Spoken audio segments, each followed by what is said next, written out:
Orang-orang semacam itu berpotensi besar untuk mendapatkan su'ul khatimah.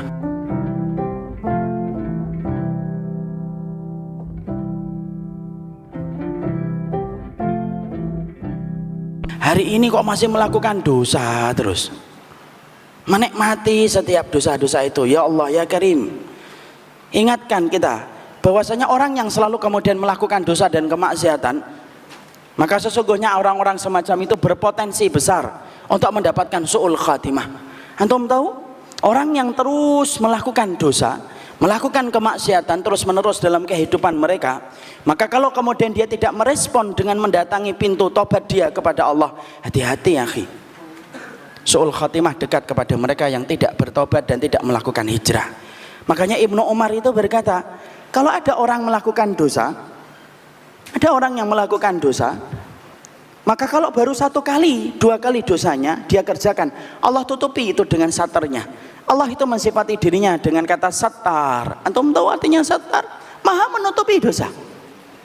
Makanya kalau kemudian kita mendapati kita baru melakukan dosa 1 kali dan 2 kali, Allah tunggu akhi, supaya kemudian kita bertobat dan kemudian kita melaksanakan hijrah ketika kita kemudian baru 1 kali dan 2 kali melakukan dosa. Makanya orang kalau baru 1 kali dan 2 kali berzina, ditutupi sama Allah. Dosa itu tidak kelihatan oleh banyak orang kalau baru 1 kali dan 2 kali. Tapi kalau orang terus-terusan sampai melakukan dosa, tidak berhenti ketika dia melakukan kemaksiatan dan dosa, sampai kemudian akhirnya dia itu terus dan kemudian candu dengan dosa itu, maka kata Ibnu Umar, Allah akan memperlakukan dia dengan 2 perkara. 1, Allah mencabut tirai tersebut sampai dosanya akan kelihatan oleh orang lain. Makanya kalau ada orang berzina, minum khamr, kok sampai videonya tersebar, itu biasanya khamrnya tidak sekali, zinanya tidak sekali, tapi zinanya diulang-ulang sampai Allah cabut tirainya. Allah biarkan mata manusia melihat dosa yang dia lakukan ketika dia melakukan itu. Itu kalau orang kemudian tidak bertobat, itu masih mendingan. Kalau lebih parah lagi kata Ibnu Umar, kalau kemudian dia tidak bertobat, maka kemudian apa? Allah akan cabut tirai itu dan Allah akan matikan ia dalam kondisi su'ul khatimah dengan dosa yang sudah dia rutinkan selama perjalanan hidupnya. Makanya kalau antum tiba-tiba dengar ada orang mati di mobil setelah mobilnya bergoyang-goyang, mati dia bukan karena makan durian, tapi kemudian dia berzina di dalam mobil itu.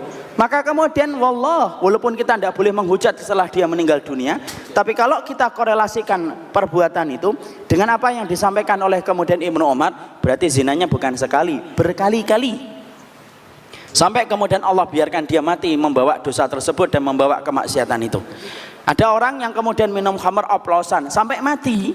Biasanya kalau di daerah pesisir Jawa, biasanya kalau habis Idul Fitri sering ada kejadian habis pesta minuman keras oplosan mati 2, 3 gitu. Teman-temannya yang hidup berkata, kita baru sekali kok Pak. Kalau baru sekali tidak mungkin Allah matikan antum dalam kondisi su'ul khatimah. Yang hidup itu mungkin baru sekali. Tapi kalau temannya sampai mati, maka itu berkali-kali. Sampai akhirnya Allah cabut tirainya, Allah biarkan dia membawa dosa itu, candu dengan dosa itu, dan akhirnya mati dalam kondisi su'ul khatimah. Dan itulah yang kita khawatirkan ketika kita tidak merespon perubahan. Makanya inilah ikhwan yang menjadikan kita memahami betul. Kita berarti dalam kehidupan ini, ketika kita sekarang mendapati ada gerakan para pemuda yang hijrah, gerakan pemuda-pemuda yang melakukan taubat, itu bukan satu hal untuk membanggakan dan menyombongkan diri, tapi sesungguhnya ketika kita mendapati itu, di situ kita faham perubahan itu merupakan bagian yang tidak terpisahkan dari sifat orang yang beriman, karena Allah itu mencintai kita bukan hanya karena kita banyak sholat, tapi Allah itu mencintai kita ketika kita banyak melakukan perjalanan tobat dan ketika kita hijrah kepada Allah meninggalkan dosa dan kemaksiatan itu. Sudah akhi, tinggalkan. Sudahlah, orang yang masih sering bersembunyi-sembunyi melakukan kemaksiatan, tinggalin. Ada orang-orang yang sering menjadi walinya Allah ketika di tengah keramaian. Kalau di tengah keramaian, solihnya luar biasa. Nanti ketika di tengah kesepian, Masya Allah dia menjadi walinya syaitan, tinggalin akhi. Kalau kemudian kita tidak meninggalkan perbuatan dosa yang telah kita rutinkan ketika menjadi candu, maka Allah akan matikan kita dalam dosa itu, karena Allah betul-betul berlepas diri dari mereka yang telah menjadikan dosa dan kemaksiatan menjadi candu dalam hidupnya. Dan itulah yang kita harus pahami. Makanya Allah tidak pernah memerintahkan kita untuk bergegas kecuali ke surga. Antum kalau dapati di dalam surat Ali Imran 133, Allah mengatakan wasari'u ila magfiratim mir rabbikum wa jannah. Allah menyampaikan kata wasari'u, itu artinya bergegas. Tahukah antum, ketika kita diperintahkan sholat, Allah tidak pernah mengatakan bergegas. Allah cuma katakan ya ayyuhalladzina amanu aqimus sholah, tegakkan sholat. Ketika kita diperintahkan puasa, Allah cuma mengatakan ya ayyuhalladzina amanu kutiba alaikumusiyam kama kutiba alal ladzina min qablikum la'allakum tattaqun. Ketika kita diperintahkan untuk haji, Allah cuma mengatakan walillahi 'alan nasi hajjul bait man istata'a ilaihi sabila. Lihat, salat Allah tidak mengatakan bergegas. Puasa Allah tidak mengatakan bergegas. Antum tahu dalam perintah apa Allah mengatakan kita bergegas dan berlomba-lomba? Satu, akhi. Wasari'u ila magfiratim mir rabbikum. Allah itu mengatakan kita bergegas, berlomba-lomba hanya pada satu perkara, yaitu ketika kita diperintahkan untuk bertobat kepada Allah. Disitulah Allah mengatakan wasari'u dengan sabiku. Sari'u bergegas, sabiku itu berlomba-lomba. Makanya betul kata Ibnu Rajab Al-Hambali, kalau antum tidak mampu menandingi orang solih di dalam sholatnya, rakaatnya antum tidak mampu sebanyak rakaat yang dia laksanakan ketika sholat. Antum tidak mampu menandingi orang solih di dalam puasa sunnahnya.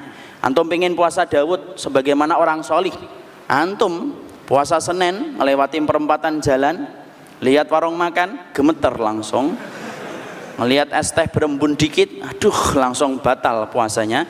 Antum tidak mampu menandingi orang solih di dalam puasanya, antum tidak mampu menandingi orang solih di dalam sedekahnya, maka tandingi orang solih dalam istighfar dan taubatnya. Karena sekalinya kita ikhwan diampuni oleh Allah satu kali saja, maka surga seluas langit dan bumi akan kita pijak kaki kita di dalamnya selama kemudian kita telah diterima taubat kita dan telah diampuni dosa-dosa kita. Makanya tidak ada yang dibutuhkan manusia kecuali adalah diampuni dosa-dosanya dan kemaksiatannya. Dan itulah inti dalam perjalanan iman, bagaimana menjadikan dosa kita diampuni oleh Allah Subhanahu wa ta'ala. Makanya syaitan itu paling tidak suka kalau ada orang yang kemudian ingin bertaubat. Makanya panah beracunnya syaitan itu apa? Bukan zina. Panah yang disenangi oleh syaitan itu bukan minuman khamr, tapi panah beracun yang disenangi oleh setan untuk ditancapkan pada hati manusia itu dikatakan oleh Imam Ibnu Qayyim, panah itu bernama taswifun. Apa itu taswif? Taswif itu takjilut taubah, melambatkan taubat.